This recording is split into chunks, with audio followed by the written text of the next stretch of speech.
genetika dari universitas ternama di Inggris. Ia bernama Profesor Daniel Lee. Presiden meminta agar Profesor Daniel Lee datang ke Korea Selatan. Dan di sini Daniel Lee menjelaskan kalau gen psikopat bisa terdeteksi sebelum gen psikopat itu lahir dengan cara melakukan tes DNA. Dan tingkat akurasinya pun 99% akurat. Dari hasil penjelasan Profesor Daniel Lee tersebut, anggota dewan dari pemerintah Korea Selatan melakukan rapat untuk membentuk rancangan undang-undang. Undang-undang tersebut berisi tentang tindakan aborsi yang harus dilakukan apabila pada ibu hamil tersebut terdeteksi gen psikopat. Namun dari rapat tersebut terjadi perdebatan yang cukup alot. Total voting yang sama antara yang pro dan kontra membuat pimpinan rapat pun menjadi bingung. Namun akhirnya pimpinan rapat tersebut menangguhkan RUU tersebut.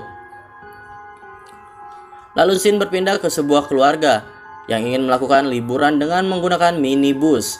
Mereka berencana akan berkemah.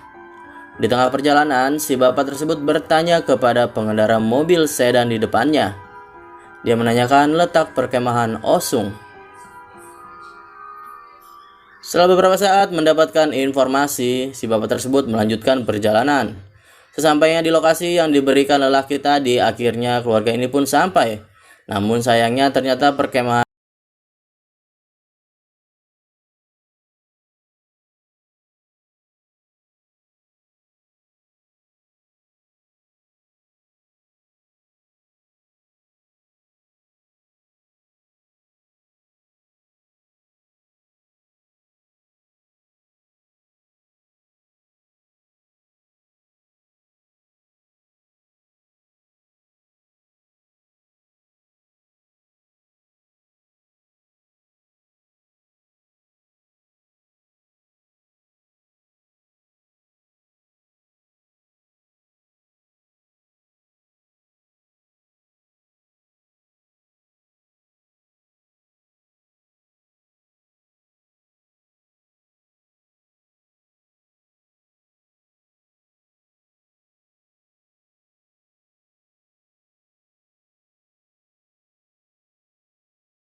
tersebut bukan ia yang buat. Namun yang begitu mengejutkan dengan pernyataan dari Ji-eun, istrinya Dr. Sojun. Saat Dr. Sojun memeluk Ji-eun, dia berkata kalau suaminya itu memang pelakunya. Ji-eun mempunyai bukti foto yang dimana pada saat itu suaminya sedang membuat boneka salju. Sepandai-pandainya menyimpan bangkai pasti tercium juga, bener gak? Dr. Sojun pun tidak dapat mengelak lagi. Dan akhirnya Dr. Sojun pun dibawa masuk kembali ke ruang tahanan. Profesor Danili yang merasa emosi karena keluarganya juga sudah menjadi korban, dengan penuh emosi bertanya ke Dr. Sojun. Namun memang dasarnya ciri dari psikopat itu tidak pernah merasa bersalah ya atas perbuatannya. Dr. Sojun pun menjawab pertanyaan Profesor Lee dengan begitu santai. Karena kejadian penangkapan suaminya, Ji-eun merasa sangat terpukul dan tidak percaya karena suaminya seorang psikopat.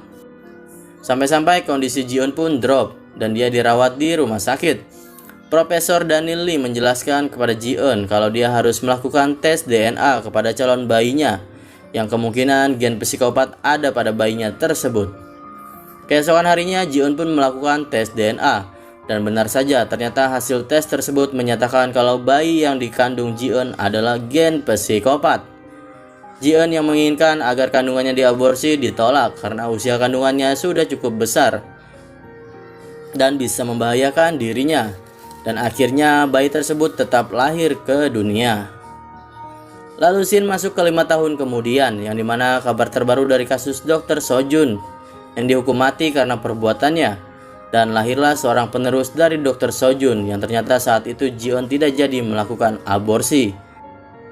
Di sini Ji-eun pun menikah lagi dengan seorang pria, karuniai 2 orang anak dan total menjadi 3 anak.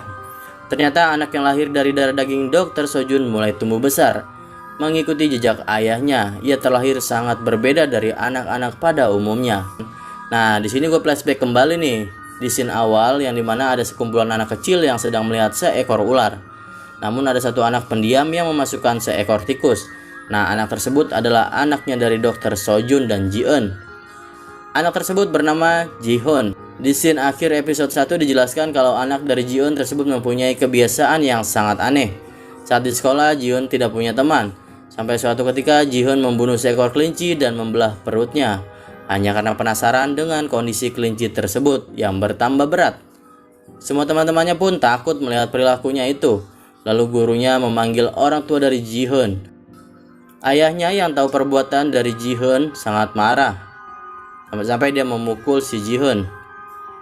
Lalu saat di rumah pun dia melakukan hal aneh kembali. Dia memberikan racun pada ikan kesayangan ayahnya dan membunuh anjing kesayangan ayahnya yang bernama Koko. Ji-hoon pun mengancam adik-adiknya agar tidak memberitahu ayahnya. Karena pada dasarnya anak kecil emang gak bisa bohong nih bray. Adiknya yang paling kecil jujur kepada ayahnya kalau Ji-hoon lah yang melakukan semua itu. Ayahnya mengetahui hal tersebut sangat marah. Secara membabi buta dia dipukul dengan penuh emosi.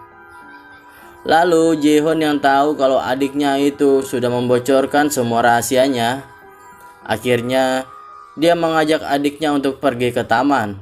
Dan di sana dia akan melakukan hal yang sangat ekstrim. Dia ingin mengubur adiknya secara hidup-hidup. Sakit nih si Ji-hoon. Namun hal itu berhasil digagalkan. Ibunya yang mengetahui kejadian itu langsung mendorong Ji-hoon hingga ia terjatuh. Dan di scene akhir